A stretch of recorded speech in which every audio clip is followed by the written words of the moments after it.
बिहारियों के बिना किसी राज्य का काम नहीं चलने वाला है, चाहे वो गुजरात हो या चाहे वो महाराष्ट्र हो। कभी भी बिहारी बोझ नहीं बनता है, जहां जाता है वहां का बोझ उठाता है, वो कहीं बोझ नहीं बनता। बिहार का लोग तो वहाँ पर महाराष्ट्र के समृद्धि को उजागर कर रहा, ऊंचा कर रहा है, मेहनत मजदूरी करता है। बिहार और यूपी के लोगों को जो मजदूर हैं, पूरे देश में जो है मांग उठती है, लोग डिमांड करते हैं। अगर वो ना जाए तो उनकी जिंदगी जो है ठप हो जाएगी दूसरे राज्यों की। पलायन पर बिहार के नेताओं का बयान आप देख लीजिए, यही रहा है कि बिहार के बच्चे अगर दिल्ली में न रहें, बॉम्बे न रहें, पंजाब न जाएं तो वहां की व्यवस्था ठप पड़ जाएगी।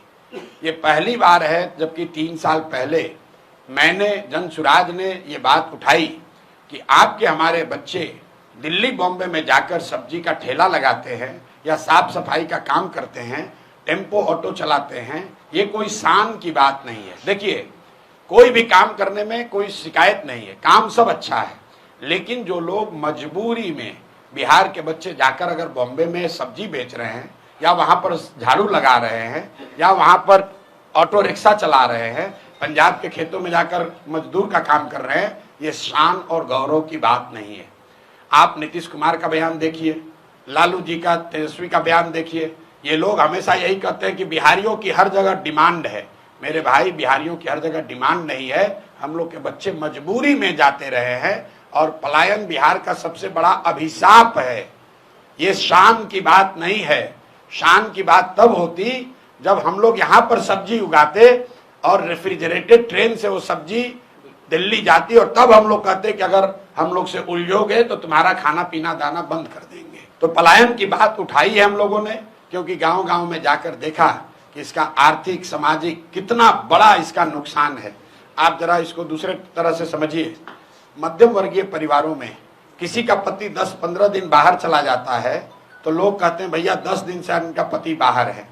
बिहार के ज्यादातर परिवार में महिलाओं की ये नियति बन गई है कि उनके जो पति हैं वो कमाने के लिए जीवन भर बाहर ही रहेंगे। घर में जो भी युवा है वो जीवन भर बाहर ही रहेगा। कोई छठ में, ईद में, शादी ब्याह में घर आता है, बाकी 12 में 10 महीने वो बाहर रहता है। जब तक शरीर में लोगों के यहाँ दम है तब तक वो मजदूरी करता है। 60-65 वर्ष का हो जाएगा तो बूढ़ा जब हो जाएगा, मजदूरी नहीं कर सकता है तो गांव आता है। और फिर उसके परिवार का जो सबसे नया लड़का है, 16 साल का, 18 साल का, वो लड़का ट्रेन में फिर मजदूर बनकर जाता है। ये पीढ़ियों से बात चलती आ रही है, ये रुकना चाहिए। पलायन का दर्द सबसे बड़ा दर्द है, इसलिए जनसुराज ने इस मुद्दे को उठाया है। सिर्फ मुद्दे को उठाया नहीं है, इसका पूरा प्लान दिया है कि कैसे 1 साल में 50 लाख से ज्यादा बिहार से बाहर रहने वाले मजदूरों को वापस लाकर यहीं पर रोजगार दिया जा सकता है।